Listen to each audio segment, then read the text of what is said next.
உண்மையான வீரன் தனது வீரத்தை தானே புகழ்ந்து கொள்ள மாட்டான். திறமைசாலி தனது திறமையை தம்பட்டம் அடித்துக் கொள்ள மாட்டான். நிறைக்குடம் தழும்பாது என்பதற்கு ஏற்ப இவ்வகையான மனிதர்கள் தன்னடக்கத்துடன் தான் இருப்பர். ஆதித்யனும் அப்படிப்பட்டதொரு பிறவிதான். தனது பிரதாபங்களை தேவையில்லாத நேரத்தில் தேவையில்லாத மனிதர்களிடம் காண்பிக்க மாட்டான். சிறுத்தையின் சீற்றத்திற்கு சிறிதும் அஞ்சாதவன் தன்னை ஒரு அப்பாவியாக அனைவரிடமும் காட்டிக் கொண்டான். ஆயினும் 1000 கைகள் மறைத்தாலும் வானத்த ஆதித்யன் மறைய மாட்டான். அதை போலத்தான் வசுமித்ராவின் ஆதித்யவர்மனும். தானே தனது புகழை மறைத்து வைத்தால் கூட, மறந்து போனாலும் கூட, மற்றவர்களின் மனதை விட்டு அவனது கீர்த்திகள் நீங்குவதில்லை. அரசனுக்கு எப்படி நெய்ப்பலகாரங்களோ, வருணனுக்கு எப்படி ஆப்பமும் தேங்காய்ப்பாலுமோ, அதை போலத்தான் வசுமித்ரா வீரர்களுக்கு ஆதித்யனை பற்றி கேட்கும் புகழ்மொழிகள். எத்தனை முறை கேட்டாலும், எவ்வளவு நாளிகைகள் கேட்டாலும் அவர்களுக்கு திகட்டவே செய்யாது. அதிலும் வருணனிடம் பணிபுரிந்த வீரர்களுக்கோ, தாங்கள் உயிருக்கு உயிராய் நேசிக்கும் படைத்தலைவனின் நாவுகளில் இருந்து தாங்கள் மிகவும் அன்பும் மரியாதையும் கொண்டிருக்கும் அரசனை பற்றிய புகழ் மாலைகள் தேனில் ஊறிய பலாச்சுளை போல தித்திப்பானதாக இருக்கும். அன்றைக்கு ஸ்வர்ணிகாவை மாய்க்க திட்டம் போட்டிருந்த எதிரிகளை கைது செய்து அடித்து வைத்திருந்த கூடத்தில் அரசனுடைய கீர்த்திகள்தான் பாடப்பட்டு வந்தன. அந்த கீர்த்தி மொழிகளை எதிரிகள் மட்டுமில்லாது அவர்களுடன் சேர்ந்து பிரதாபனும் அங்கிருந்த மற்ற வீரர்களும் கேட்டு மெய்சிலிர்த்து போயிருந்தனர். அனைவரையும் பரவசத்திலும் பிரமிப்பிலும் ஆழ்த்திய அரசனின் வீரம் எதிரிகளுக்கோ பதற்றத்தை வரவழைத்திருந்தது.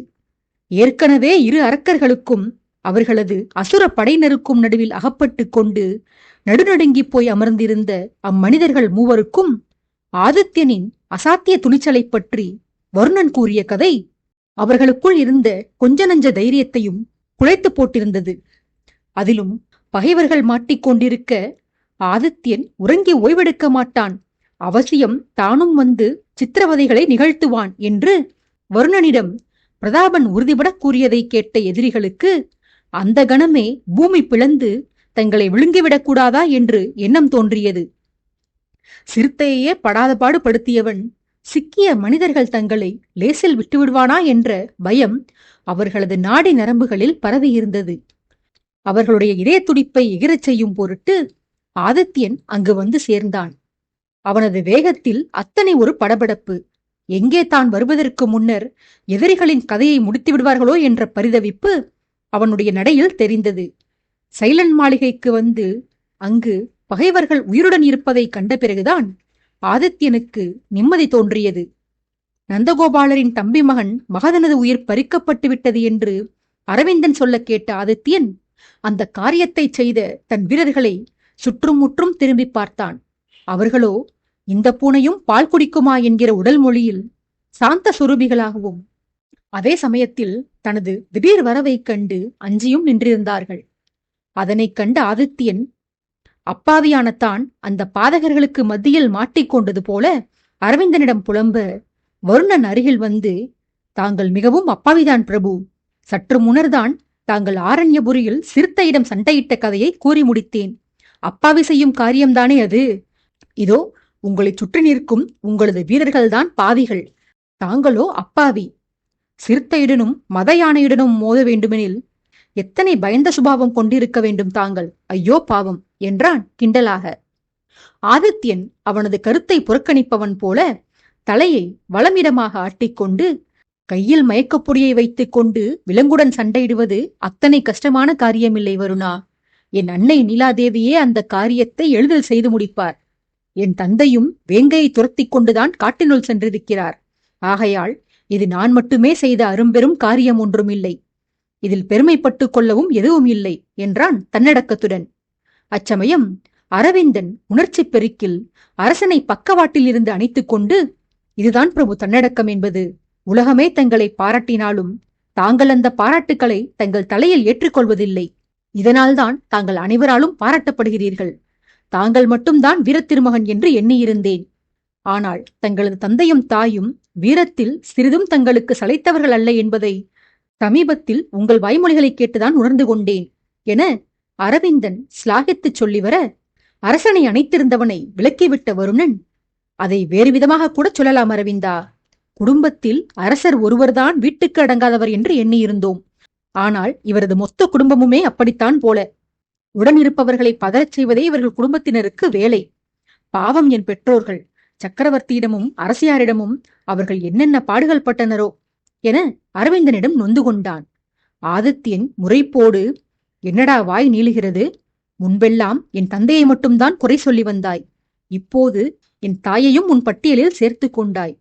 உன் அன்னையும் என் அன்னையுடன் சேர்ந்துதானே காட்டிற்குள் சென்று வந்தார்.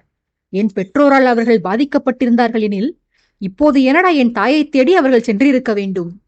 நான் அமரேந்திரரை சொந்த ஊருக்குத்தானே செல்ல சொல்லி அனுப்பினேன். பிறகு என் வீரர்களை ஏமாற்றிவிட்டு அவர் ஏன் தப்பிச் செல்ல வேண்டும்? என் தமையன் பற்றிய ரகசியத்தையும் அறிந்து வைத்துக் கொண்டு இத்தனை காலமும் எனக்கு அருகிலேயே அவர்கள் வாழ்ந்து வந்திருக்கின்றனர். எத்தனை முறை அவர்களிடம் நான் கேட்டிருப்பேன், என்னிடமிருந்து என்ன மறைக்கிறீர்கள் என. வாய் திறந்தார்களா உன் பெற்றோர்கள்?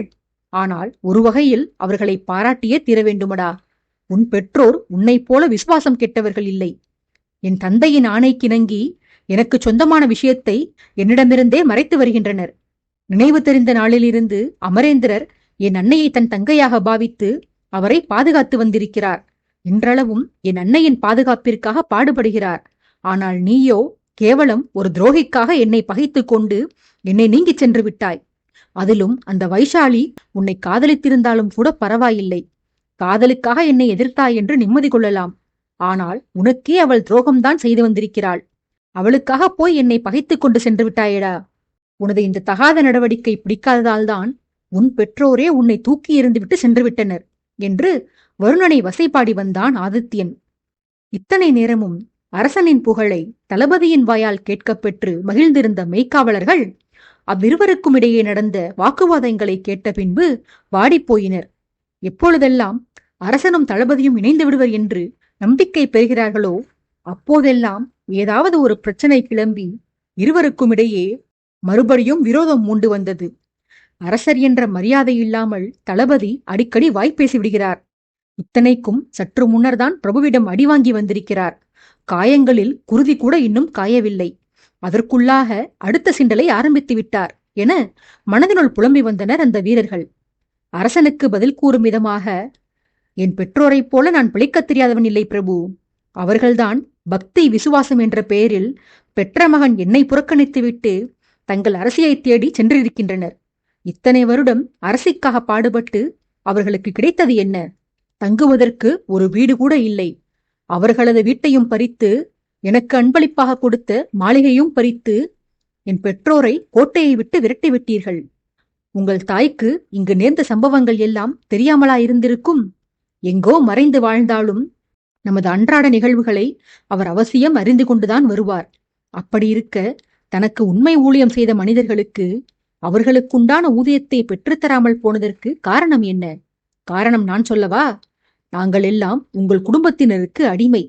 வாழ்நாள் முழுதும் உங்களுக்காக சேவகம் புரிய வேண்டும். அதற்கான எந்த பிரதிபலனையும் எதிர்பார்க்க கூடாது. இதைத்தானே அரச வம்சத்தினர் நீங்கள் எங்களிடம் எதிர்பார்க்கிறீர்கள் என்று வருணன் கேட்டான் வழிகலந்த புன்னகையுடன். வருணனது கேள்வியால் சினமுற்று அவனை அடிக்க கை ஓங்கினான் ஆதித்யன். ஓங்கிய கையை பிடித்து அடிப்பதை தடுத்து நிறுத்தினான் பிரதாபன். நிறுத்தியதோடு நில்லாமல் முகம் கடுகடுக்க அரசனை நோக்கியவன், ஆதித்யா, இப்போது வருணன் உன் தளபதி அல்ல. நினைத்த நேரமெல்லாம் நீ கை ஓங்க. அவன் என்னிடம் அடைக்கலம் தேடி வந்தவன். அவனை காப்பாற்ற வேண்டிய பொறுப்பு எனக்கு உள்ளது. சற்று முன்னர் நீ அவனை அடித்த போது நான் தடுக்காமல் இருந்தேன்தான். அப்போது நீ அடித்ததற்கு ஒரு காரணம் இருந்தது. உன் மனைவியின் உயிர் பிரிந்து விட்டதோ என எண்ணி நீ வருந்தி வந்தாய்.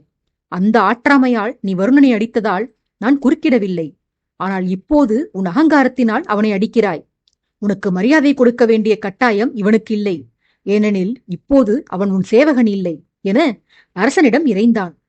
ஓங்கிய கையை தளர்த்திய ஆதித்யன் வருணனை ஒரு வன்ம பார்வை பார்த்துவிட்டு அதே ஆங்கார பார்வையை தூணில் கட்டி வைக்கப்பட்டிருந்த எதிரிகள் மூவரிடமும் செலுத்தினான். அரசனது குரோத பார்வையில் கதிகலங்கி போயிருந்தனர் அந்த மனிதர்கள். வருணன் வம்பிழுத்த கோபத்தையும் பிரதாபன் அவனுக்கு சாதகமாக பேசிய கோபத்தையும் சேர்த்து வைத்து நம்மிடம்தானே காட்டுவான் இந்த பாதகன் என எண்ணி எதிரிகளுள் இருவர் தங்களுக்குள் பயந்து நடுங்கினர். அவர்களுள் வரதனோ, இங்கு நேர்ந்தவற்றை எப்படியாவது நமது தலைவரிடம் தெரியப்படுத்திவிட வேண்டுமே. ஆதித்யனுக்கும் வருணனுக்குமான பகையை தூண்டிவிட என்ன செய்ய வேண்டும் என அவரிடம் விவரிக்க வேண்டுமே. இந்த அரக்கர்கள் இங்கேயே நம்மை கொன்று போட்டால் நாம் எப்படி விஷயத்தை வெளியே சொல்வது? இவர்கள் பேசிக்கொள்வதை பார்த்தால் ஆதித்யனின் மனைவி உயிர் துறக்கவில்லை போலவே. அப்படியெனில் நம்மால் மாய்க்கப்பட்ட அந்த பெண் யார்? அவள் யாராக இருந்தாலும் பெரும் பாவம் செய்தவளாகத்தான் இருத்தல் வேண்டும். இல்லையேல் அரசி அனுபவித்திருக்க வேண்டிய கொடுமைகளை அந்த பெண் அனுபவித்திருப்பாளா? விஷம் தோய்க்கப்பட்ட துணியை வாயில் வைத்து அழுத்தி வழியில் கத்தக்கூட முடியாமல் அவளை கொடுமை செய்தேன். அவளுடைய முகத்தை கத்தியால் சிதைத்தேன். பாவம் அவள். அவள் எக்கேடோ கெட்டுப் போகட்டும். நமது உயிரை இவர்கள் தப்ப விடுவார்கள் என்று இனி நம்புவது முட்டாள்தனம். நம் மகளாவது இவர்களிடம் மாட்டிக்கொள்ளாமல் தப்பட்டும். நாம் தப்பும் அவசரத்தில் முன்பு நேத்ராவை விட்டுச் சென்றோம். இனியாவது அந்த தவறை நாம் செய்யக்கூடாது. பெண் அவள். இந்த மூர்க்கர்களின் கையில் சிக்கினால் அணு அணுவாக சித்திரவதைகள் செய்யப்பட்டு மயக்கப்படுவாள் அவள். பாவம். நமது சதியில் அவளுக்கு பங்கில்லை எனச் சொல்லி இந்த முரடர்களிடம் நம் மகள் நேத்ராவை ஒரு முறை சந்திக்க வேண்டும் என்று கேட்டுக்கொள்வோம். அவள் வந்தவுடன் அரசனையும் வருணனையும் பிரிக்கும் உபாயத்தை பற்றி அவளிடம் விளக்கி நமது தலைமையிடம் அதனை தெரிவிக்கச் சொல்லுவோம்.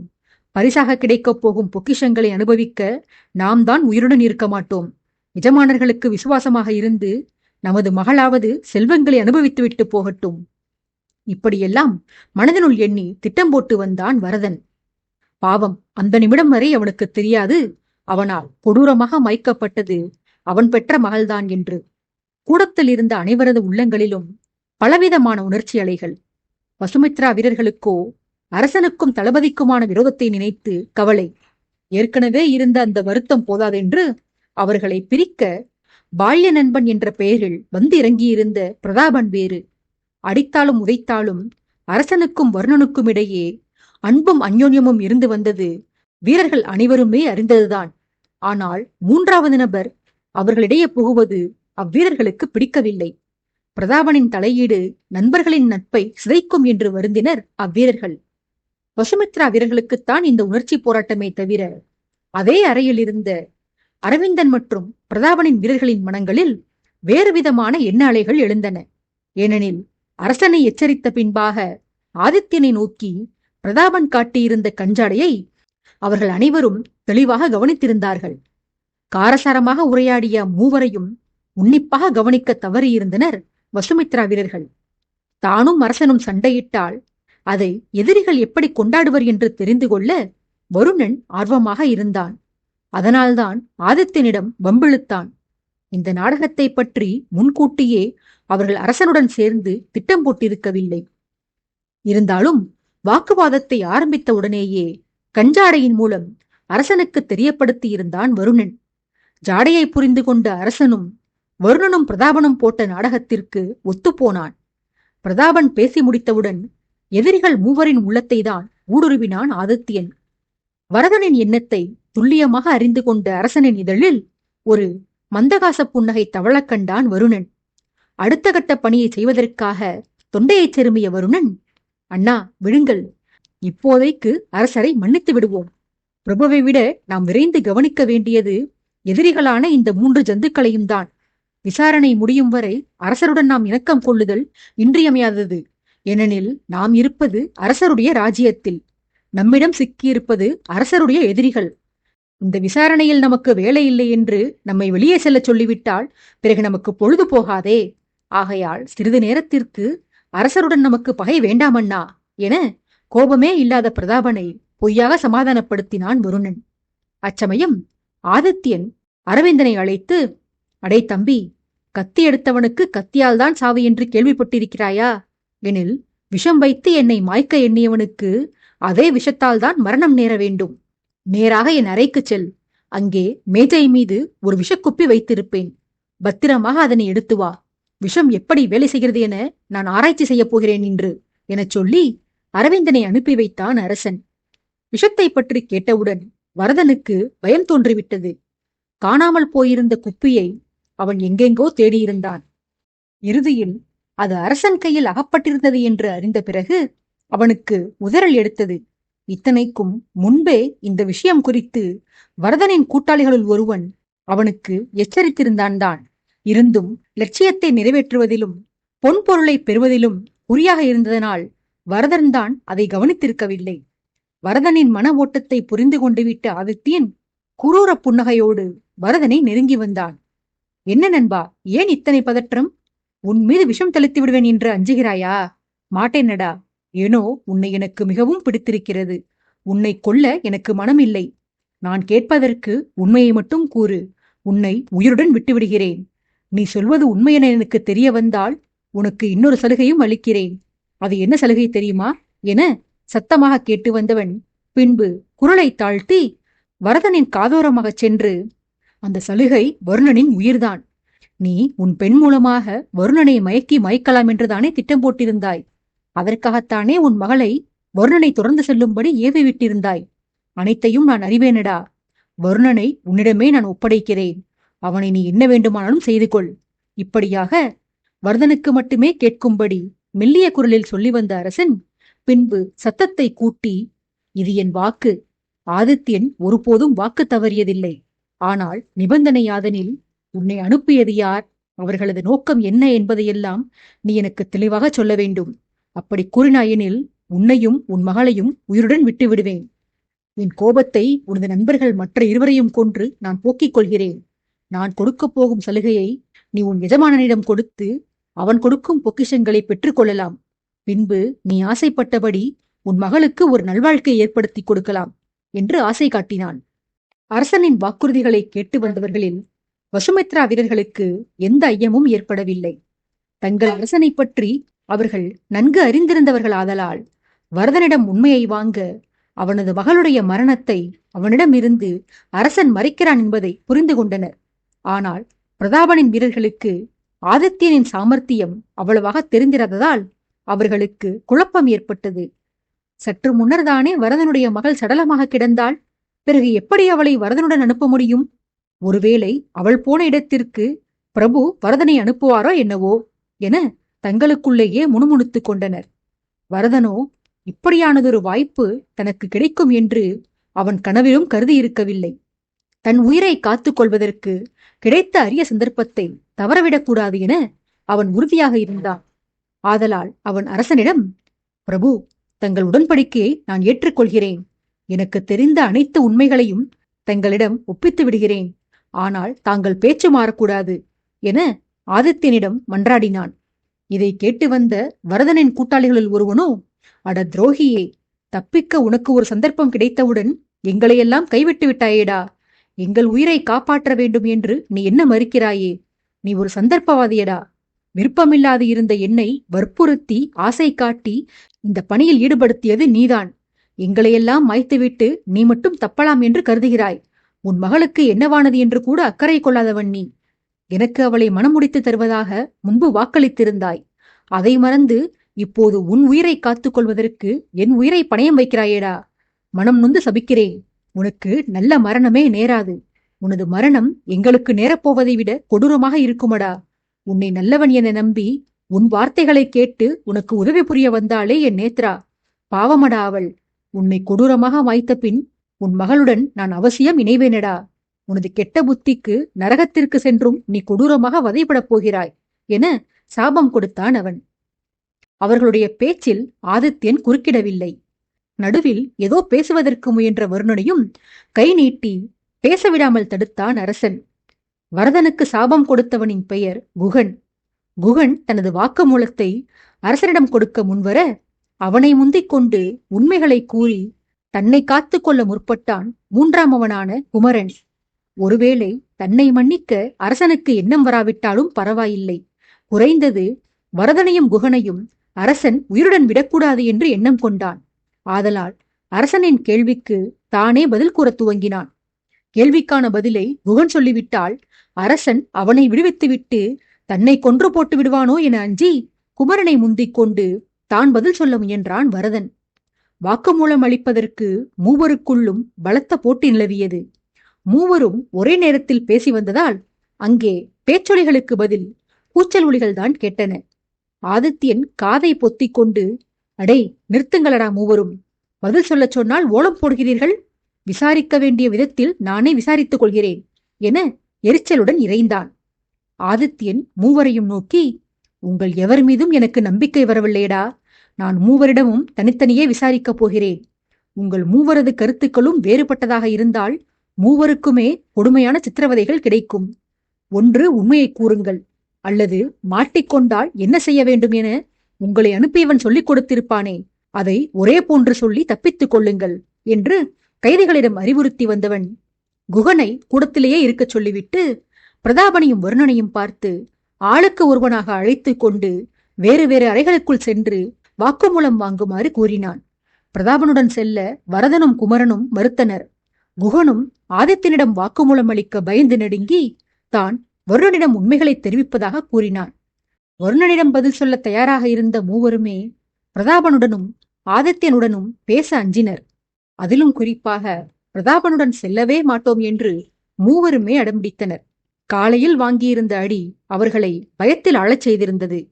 ஆதித்யன் அவர்களை பார்த்து கிண்டலாக சிரித்து, திருமணம் புரிந்து கொள்ளவா அவனுடன் உங்களை செல்லச் சொல்கிறேன்? வாக்குமூலம் அளிப்பதற்கு தானடா போகச் சொல்கிறேன்.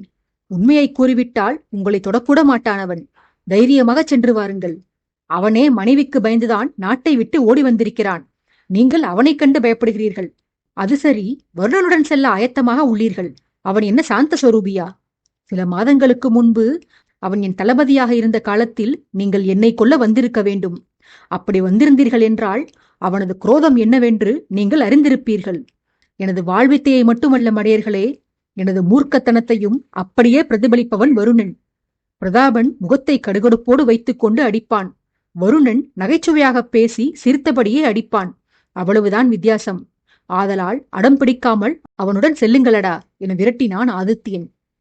பிரதாபன் வரதனின் காதை திருகி தன்புறமாக இழுத்து, இத்தனை நேரம் ஆதித்யனின் ஆவேசத்தை பற்றி வருணன் கதை கதையாக சொல்லி வந்தானே, இந்த கோபக்காரனை விட என்னைக் கண்டு அதிகமாக அஞ்சுகிறீர்கள்.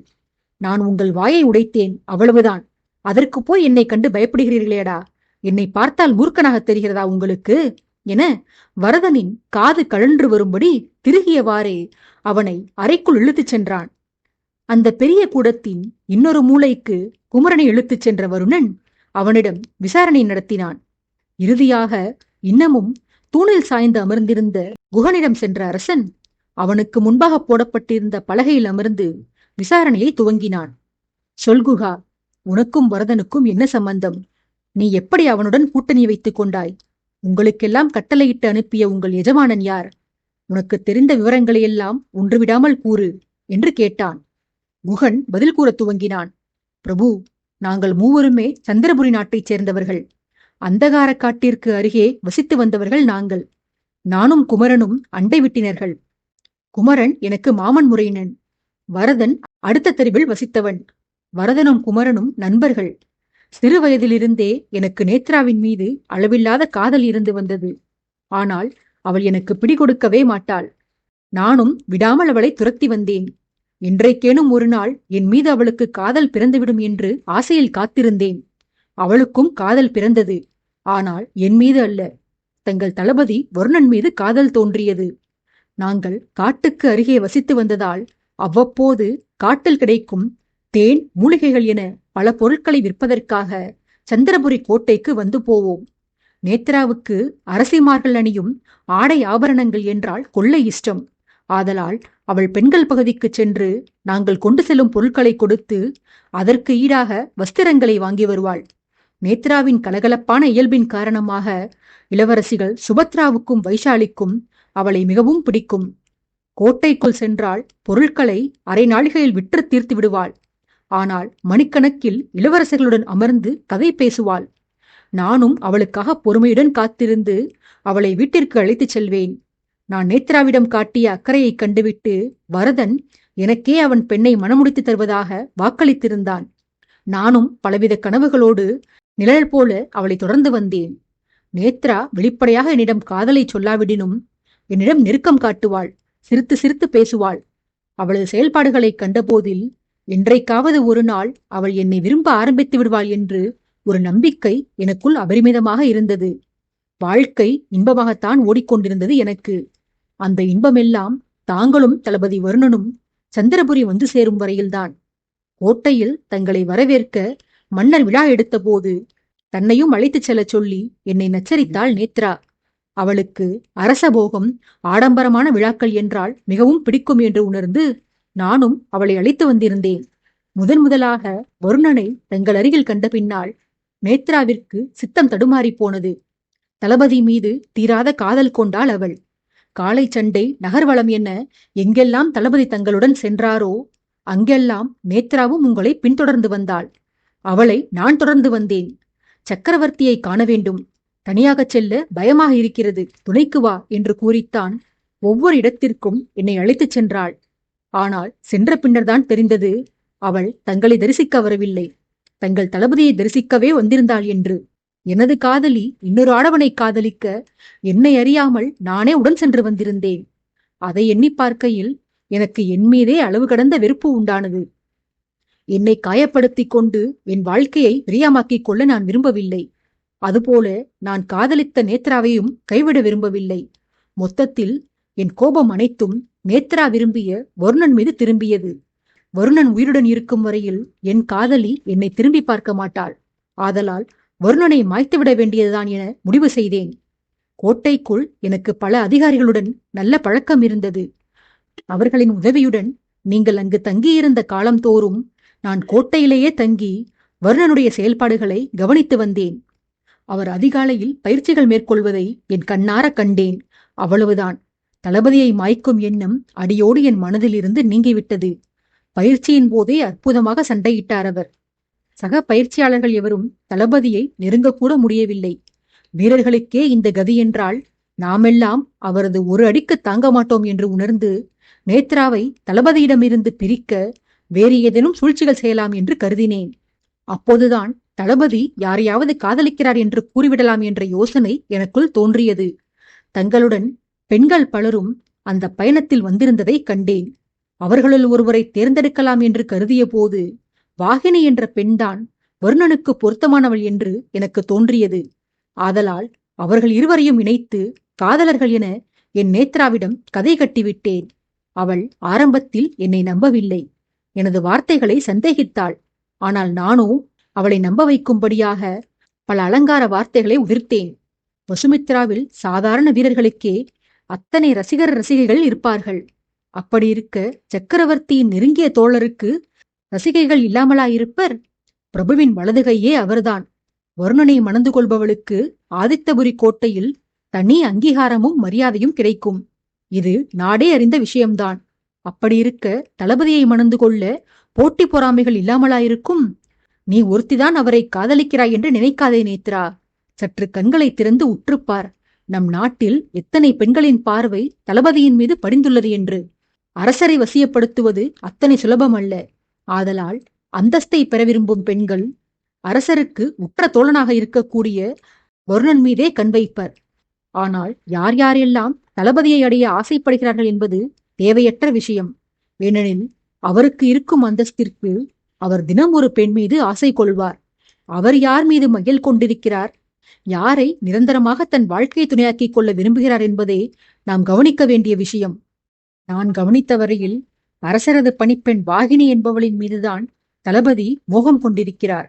அவளிடமிருந்து அவர் பார்வையை அகற்றுவதே இல்லை. நூற்றுக்கணக்கான பெண்கள் அருகில் இருந்தாலும் தளபதியின் பார்வை வாகினியிடம்தான் செல்கிறது என நான் வாய்க்கு வந்ததையெல்லாம் கூறினேன். பொய் என்று நினைத்து அதனை சொல்லிய பிறகே நடந்தவற்றை நேத்ராவுடன் சேர்ந்து நானும் கூர்ந்து கவனித்தேன். உண்மையில் தளபதி வாகினியை பார்த்த பார்வையில் அத்தனை காதல் இருந்தது. அதே நேரத்தில் அவர்களிடம் ஏதோ துக்கமும் தென்பட்டது. தளபதியும் தாங்களும் ஒரு நாள் ஆற்றுக்கு நீராடச் சென்ற போது உங்களது உரையாடல்களை நான் கேட்க நேர்ந்தது. அப்போது வாகினி கிடைக்காது போனது பற்றி வருணனுக்கு தாங்கள் ஆறுதல் கூறி வந்தீர்கள். அதை வைத்து எனது ஐயத்தை தெளிவுபடுத்திக் கொண்டேன். நேத்ராவும் அவர்களுக்குள் மறைத்து வைத்திருந்த காதலை கண்டறிந்திருந்தாள்.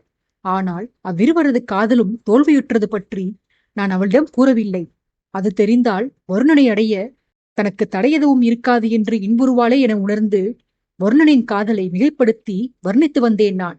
இவ்வாறாக குகன் தனது கதையை அரசனிடம் சொல்லிக் கொண்டு போனான். இந்த தருணத்தில் வருணனும் பிரதாபனும் தங்களுடைய விசாரணைகளை முடித்துவிட்டு கைதிகளை தனித்த அறையில் விட்டுவிட்டு அரசனிடம் வந்து சேர்ந்தார்கள். வந்தவர்களுள் வருணன், இன்னுமாடா உன் கதையை முடிக்கவில்லை? நாங்கள் விசாரித்தவர்கள் இருவரும் கிழவர்கள். அவர்கள்தான் கதையை இழுவையாய் இழுப்பார்கள். நீ வாலிபனாயிற்றே, ஆதலால் கதையை சுருங்கச் சொல்லிவிடுவாய் என்று எண்ணினோம். ஆனால் நீ இன்னும் பிரதான கதைக்கே வரவில்லை போலவே என மலைத்தான் வருணன். ஆதித்யன் சொன்னவனை நோக்கி, இரடா, இவன்தான் கதையை ஆதிமுதல் அந்தமாக கூறுகிறான். கதையை தெளிவாக கேட்க வேண்டும் என்றுதான் நான் இவனை தேர்ந்தெடுத்தேன். உனக்கும் உன் அண்ணனுக்கும் உள்ள அவசர புத்திக்கு நீங்கள் இத்தனை பொறுமையாகவெல்லாம் கதை கேட்க மாட்டீர்கள். ஆதலால்தான் இவனை உங்களுடன் நான் அனுப்பவில்லை. பிரதான கதை இன்னமும் ஆரம்பிக்கவில்லைதான். ஏனெனில் இப்போதுதான் இலைக்கதையான உன் கதையே ஓடிக்கொண்டிருக்கிறது. உன் கதை முடிந்த பிறகுதான் இவன் என் கதைக்கு வருவான் போல என வருணனிடம் கூறினான் அரசன். வருணனும் பிரதாபனும் வியந்து போக, குகனுக்கு கேட்கக்கூடாதென அரசனின் காதோரமாக, முதன்மை கதையே என்னுடையதுதான் பிரபு. தங்களை பற்றிய அத்தியாயங்கள் இந்த கதையில் குறைவுதான் என கிசுகிசுத்தான் வருணன். அப்படியா? இதை என்னடா இத்தனை குதூகலமாக சொல்கிறாய்? உன்னை உருகி உருகி காதலித்தவளின் மரணத்திற்கு நீயே காரணமாக அமைந்திருக்கிறாய். அதை எண்ணி வருத்தம் உண்டாகவில்லை உனக்கு? கல்நெஞ்சக்காரா! என்னை காதலித்த பிருந்தா மாண்டு போய்விட்டாள் என எண்ணி எத்தனை காலம் நான் வருந்தி வந்திருக்கிறேன். உனக்கு ஆசை இல்லாவிடினும் உன்மீது ஆசைப்பட்ட ஒருத்தியின் மரணத்திற்கு பின்பும் எப்படியடா நீ இத்தனை தினமாக அமர்ந்திருக்கிறாய் என குகனுக்கு கேட்காதபடி வருணனை கடிந்து கொண்டான் அரசன். வருணனோ, என்ன, என்னை காதலித்தவள் மாண்டு விட்டாளா? அவள் உயிருடன் இருப்பதாகத்தானே உள்ளிருந்த பதர்கள் கூறின. அத்துடன் அவள் மாண்டு போயிருந்தால் விஷயம் நமக்கே தெரிய வந்திருக்குமே என தன் பங்குக்கு தானும் ஆச்சரியப்பட்டான் வருணன். ஆதித்யன் எரிச்சலுடன், என்னடா குழப்புகிறாய்? அவள் மரணத்திற்கு காரணமே நீதானே. நேத்ராவை நானே சடலமாக கண்டேனே. பிறகு அவள் உயிருடன் உள்ளாள் என்கிறாய்? உனக்கு பைத்தியம் பிடித்து விட்டதா என்ன என சீறினான். இருவருக்கும் இருந்த குழப்பத்தை பிரதாபன் தான் தீர்த்து வைத்தான். அவன் வருணனை நோக்கி, சற்று பொறு வருணா. ஆதித்யன் சொல்வதை பார்த்தால் இங்கே வேறொரு கதை ஓடிக்கொண்டிருக்கிறது போல. நம்மிடம் அந்த மாடுகள் சொல்லாமல் விட்ட கதையை இந்த குகன் ஆதித்யனிடம் கூறி வருகிறான் போல. அவர்கள் சொன்ன பெண் இல்லாமல் நேத்ராவும் உன்னை தீவிரமாக காதலித்து வந்துள்ளாள் போல. பொறுமையாக இரடா, இந்த புதிய கதையை கேட்போம் என்று வருணனை அமைதிப்படுத்தினான் பிரதாபன். பிரதாபன் குறிப்பிட்ட அந்த இன்னொரு பெண் யாரென்று அறிந்து கொள்ள ஆதித்யனுக்கும் ஆவலாகத்தான் இருந்தது. ஆனால் குகன் கூறப்போகும் கதை தன் நண்பர்கள் கேட்டு வந்த கதையுடன் ஒத்துப்போகிறதா என்று அறிந்து கொள்ளும் வரையில் காத்திருக்கலாம் என்று முடிவு செய்தான் அரசன். ஆதித்யன் கதையை தொடருமாறு ஆணையிட குகன் கதையை தொடர்ந்தான். நேத்ரா நம்பும்படியாக கட்டுக்கதைகள் பல அவிழ்த்து விட்டேன் பிரபு. அவள் வருணனையும் வாகினியையும் கண்காணித்து அவர்களுக்குள் இருந்த காதலை ஊர்ஜிதம் செய்து கொண்டாள். கூடவே வாகினி மீது வஞ்சனத்தை வளர்த்து கொண்டாள். எனக்கு என் காதலியை கவர்ந்த வருணன் மீது கோபம் என்றாள். என் காதலிக்கு அவள் காதலன் வருணனை மயக்கி வைத்திருந்த வாகினியின் மீது கோபம் இருந்து வந்தது. ஆனால் எங்கள் வேதனையை திசை திருப்பும் வகையில் வேறொரு அனர்த்தம் நிகழ்ந்தது. காலம் காலமாக கானகத்திற்கு அருகே வாழ்ந்து வந்த எங்களை திடீரென ஒரு நாள் அங்கிருந்து விரட்டியடித்தனர். விரட்டியது மன்னன் சுதாகரனுடைய ஆட்கள்தான் என்று அப்போது கூறியிருந்தனர். நாட்கள் கடந்த பின்புதான் தெரிந்தது எங்களை விரட்டியது சுதாகரனுடைய ஆட்கள் இல்லை, தங்களுடைய ஆட்கள் என்று. நாட்டில் பெரும் சண்டை மூண்டு நாடே சின்னாபின்னமாகியது. தேசத்தை தங்களது நேரடி கட்டுப்பாட்டில் கொண்டு வந்த பின்னரும் கூட கோட்டைக்குள் எந்தவித மாறுதல்களும் இருந்திருக்கவில்லை. ஆனால் கோட்டைக்கு வெளியே இருந்த நாடுதான் மொத்தமாக மாறிப்போயிருந்தது. சுதாகரனுடைய கொடுங்கோல் ஆட்சி மாறி தங்கள் ஆளுகையில் நாடு செழிப்பானது. மக்களிடம் செல்வம் புழங்கியது. நாட்டை கைப்பற்றிய பிறகும் ராஜகுடும்பத்தினரை தாங்கள் துன்புறுத்தவில்லை.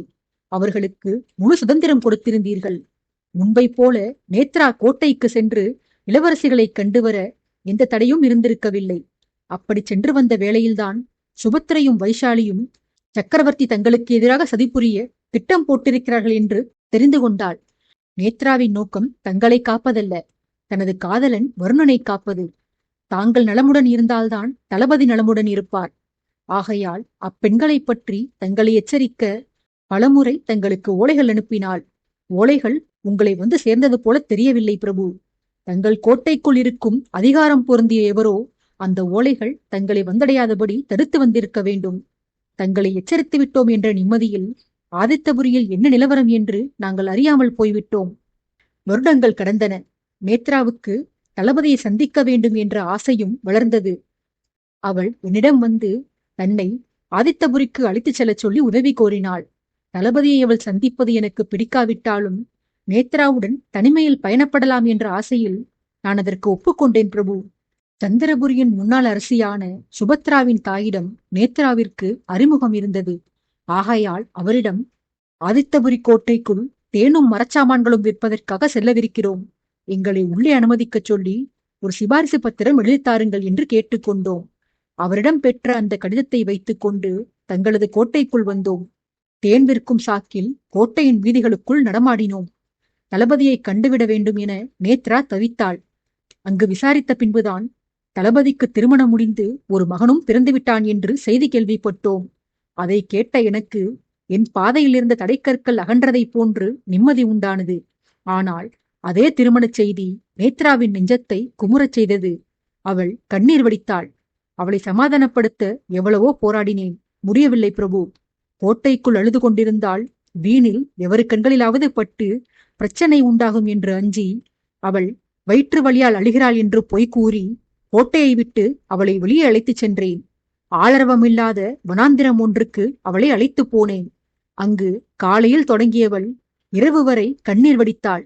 பின்பு எப்படியோ மனதை தேற்றிக்கொண்டு, இனியும் இங்கிருந்து பிரயோஜனமில்லை குஹா, நாம் நாடு திரும்புவோம், எனது விதி தளபதியோடு பிணைக்கப்படவில்லை போல, அழுது வடிப்பதில் ஒரு லாபமும் இல்லை என மனதை திடப்படுத்திக் கொண்டு கூறினாள். நானோ தளபதி மனம் புரிந்து கொண்டதால் எனக்கு லாபம் ஏற்பட்டிருக்கிறது, நேத்ரா என்னை மனம் புரிந்து கொள்வாள் என உற்சாகம் கொண்டேன். அடுத்த நாள் நேத்ராவை கோட்டைக்கு வெளியே ஒரு சத்திரத்தில் தங்கச் செய்துவிட்டு நான் மட்டும் கோட்டைக்குள் அவசரத்தில் விட்டு வந்த எங்கள் பொருட்களை எடுக்கச் சென்றேன். அப்போது சந்திரபுரி இளவரசி வைசாலியை அங்கு கண்டேன். நல்ல வேளையாக அவர் என்னை கவனிக்கவில்லை. இந்த பெண் இங்கே எப்படி வந்தாள் என நான் வியந்து அவர் யாரென்றே தெரியாதபடி அங்கிருந்தோரிடம் விசாரித்தேன். தளபதியின் மனைவிதான் அவர் என்று அப்போதுதான் தெரிந்து கொண்டேன். தந்தையை கொன்றதற்காக வருணனை எதிரியாக பாவிக்கும் வைசாலி அவரையே திருமணம் செய்து கொண்டிருக்கிறார் எனில் அது நிச்சயம் பழிவாங்குவதற்காகத்தான் இருக்க வேண்டும் என்று நான் யூகித்தேன். வருணனை அவர் கொன்றுவிட்டால் எனக்கு நல்லதுதான். என் நேத்ராவின் மனது நிரந்தரமாக தெளிவு பெற்றுவிடும் என்ற ஆசையில் வைசாலி பற்றி நேத்ராவிடம் நான் கூறவில்லை. வருணனுக்கு விவாகம் முடிந்து விட்டது என்று தெரிந்து சந்திரபுரி திரும்பிய பின்பும் கூட என்னை நேசிக்கவில்லை நேத்ரா. மனதால் அவருடன் வாழப்போவதாக சொல்லி என்னை நிராகரித்து விட்டாள். சில மாதங்களுக்கு முன்னர் தளபதியின் மனைவி இறந்துவிட்ட செய்தி எங்கள் நாட்டை எட்டியது. தளபதி தனக்கானவர்தான் என்று நேத்ரா குதூகலித்தாள். நாங்கள் தேடியலைய தேவையின்றி தளபதி குறித்த விவரங்கள் எங்களை தேடி வந்தன. சந்திரபுரியில் உயர்ந்த பதவியில் இருந்த ஒருவர் பரதனை தேடி வந்து ஆதித்தபுரி கோட்டையில் சுபத்ரா மற்றும் வைசாலியால் நிகழ்ந்த சண்டைகளையும் அதனைத் தொடர்ந்து சக்கரவர்த்தி தங்களுக்கும் தளபதிக்கும் ஏற்பட்ட விரோதத்தையும் வரதனிடம் தெரிவித்திருக்கிறார். தங்கள் இருவரையும் அழித்தொழிக்க தாங்கள் பிரிந்திருக்கும் இதுவே சிறந்த தருணம் என்று நம்பிய அம்மனிதர் உங்கள் இருவரையும் கொல்ல உதவி புரியச் சொல்லி வரதனை அணுகியிருக்கிறார். முயற்சியில் வெற்றி பெற்றால் ஏராளமான செல்வங்களை அள்ளித்தருவதாக வாக்களித்திருக்கிறார். ஏற்கனவே வரதனும் என் மாமன் குமரனும் பணத்தாசை பிடித்தவர்கள்.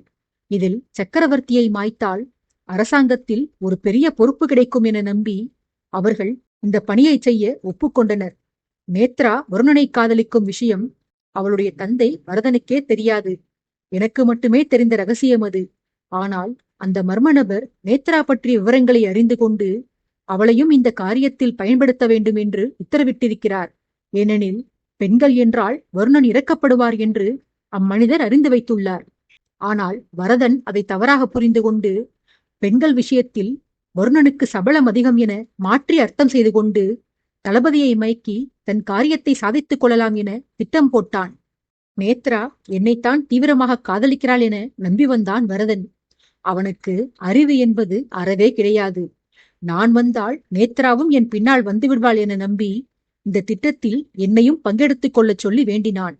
அந்த செல்வாக்கு படைத்தவர் கொடுக்க போகும் பொன் பொருளை எல்லாம் என்னை மனம் செய்து கொள்ளப் போகும் தன் மகளுக்கே கொடுத்து விடுவதாக எனக்கு ஆசை காட்டினான். நேத்ராவின் மனது யாரை விரும்புகிறது என்று எனக்கு தெரியும். இருந்தும் இந்த சந்தர்ப்பத்தை பயன்படுத்தி கொண்டு வருணனை கொன்று போட்டால் நேத்ரா எனக்கு நிரந்தரமாக சொந்தமாவாள் என்று நான் நம்பினேன். வருணனை கொல்வது பற்றி நேத்ராவிற்கு தெரிவிக்க கூடாது எனவும், அப்படி அவளுக்கு தெரிந்துவிட்டால் அவள் இந்த கொலை திட்டத்திற்கு உடன்பட மாட்டாள் என்றும் வருணனிடம் நம்மை அவளே காட்டிக் கொடுத்து விடுவாள் என்றும் அறிவுறுத்தினேன். பார்க்கவ இளவரசனுக்கு திருமணம் நடைபெறவிருந்ததால் நாடு கோலாகலமாக இருக்கும் தருணத்தில் சக்கரவர்த்தியை மாய்ப்பது சுலபம் என்று எங்களுக்கு அறிவுறுத்தினார்கள். நாட்டிற்குள் பிரவேசிக்க எங்களை அதிகாரிகள் போன்று வேடம் பூண்டு கொள்ளச் சொன்னார்கள். சந்திரபுரி அதிகாரிகள் என்று எங்களுக்கு அடையாளங்கள் தயாரித்து கொடுத்தார்கள். கூடவே பல விஷக்குப்பிகளையும் கொடுத்து அவற்றை பயன்படுத்த வேண்டிய முறைகளை பற்றியும் கற்றுக் கொடுத்தார்கள். இப்படியாக குகன் கதை கூறி வந்த வேளையில் அவன் அடுத்ததாக சொன்ன செய்தியை கேட்டு கனத்த மனத்துடன் வருணனை திரும்பி பார்த்த ஆதித்யன், பாரடா வருணா, உன் கவனமின்மையால் எத்தனை பெரிய அனர்த்தம் நேர்ந்திருக்கிறது என்று.